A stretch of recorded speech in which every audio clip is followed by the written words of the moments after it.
Hi, my name is Phikai. I am interviewing Angela Ahbez-Anderson.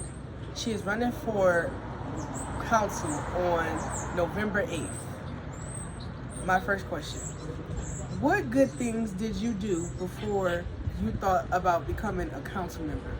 I have been living here in Asbury Park for about 30 years, and I started a program for women living in public housing called Rebuilding Me.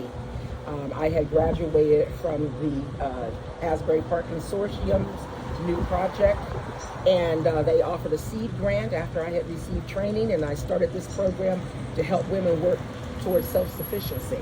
And then in addition to that, it just evolved into other programs that I created for youth, for girls living here in Asbury Park, but I mentored them for civility, teaching them manners. And then I had a public speaking program that culminated into an oratorical pageant. And then I offered a princess program that was offered at Hope Academy and Asbury Park School District. And I also served on the Asbury Park Board of Education for 10 years. That's good. So basically you're based on women empowerment? Yes. So the second question: what impact will you make when you become a council member? I hope to address several issues. The first one is we have crime that is on the west side of town, and I think that the quality of life there needs to be improved so that people feel safe when they step out of their home. So that is an issue that I want to address. Another issue is that our most vulnerable, which are our children, because this is a walking school district, and oftentimes we have cars that use our streets as a speedway. So we need bike lanes so that if a student wants to ride their bike or a scooter, that they have the lanes to do so. And also for our senior citizens, because many of them are wheelchair bound and they use the electric wheelchairs. And so they need to have a bike lane so that they're safe. So that's also do that, and also make sure that housing is affordable. Yeah, High, really. Yeah, it's really high. So we want to keep families here. We don't want to lose any students from the school district. We want to bring more students in, and so therefore we have to have affordable housing. So those are three things that I'm interested in. That was a good answer. I like the answer. Thank you. Why do some people that live in Asbury Park pay their fair share of taxes to the school system, but others don't? What would you do to address the situation to make it fairer? So this is the situation. We have what they call waterfront developers. And waterfront developers, they get permission to develop over on the beach side in an agreement that they made, not with the current administration, but a prior administration, where they have building rights, and they call those pilot programs. And so they don't pay any taxes, school taxes. They have an abatement, and that was used to generate building interest. So for me, even though it's an agreement, I will vote no to any more waterfront developers that are asking for a pilot program, because they're not paying their fair share. And what happens is that people who own their home, they have to pay more in taxes. In the school district, as we're dealing with now, they get less money, and that hurts the students. So yeah, that's what I would do.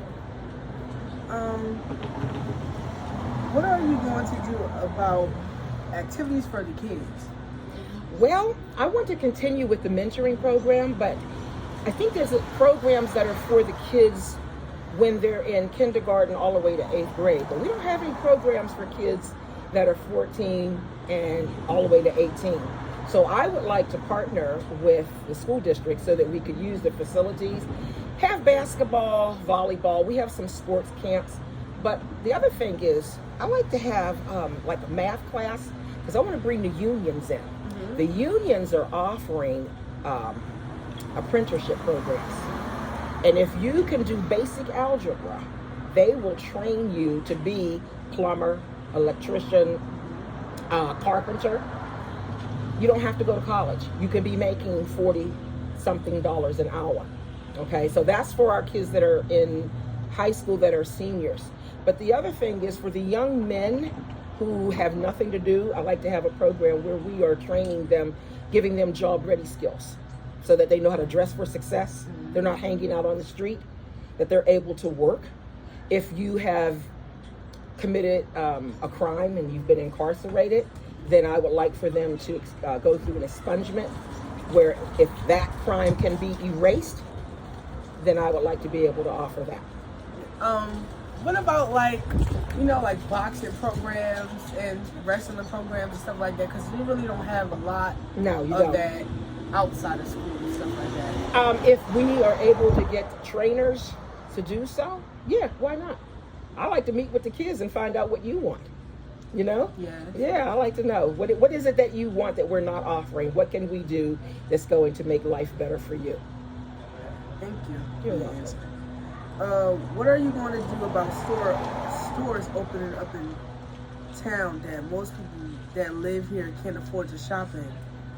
Well, there's not much that I can do because they set their own prices. If they open up a business, then they set their own prices. But what I would encourage is for anyone that feels like an entrepreneur, you don't have to have a storefront. Start your own business and build it up within yourself. I met a young lady, she used to do eyebrows.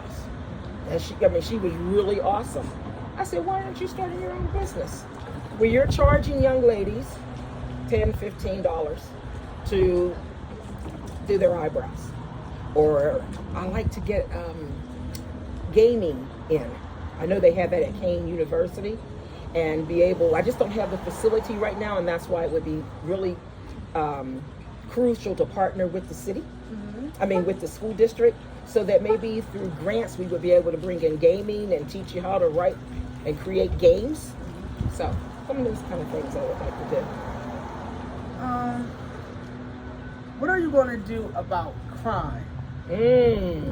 Now that's a big one. What they have in other cities they're called street workers.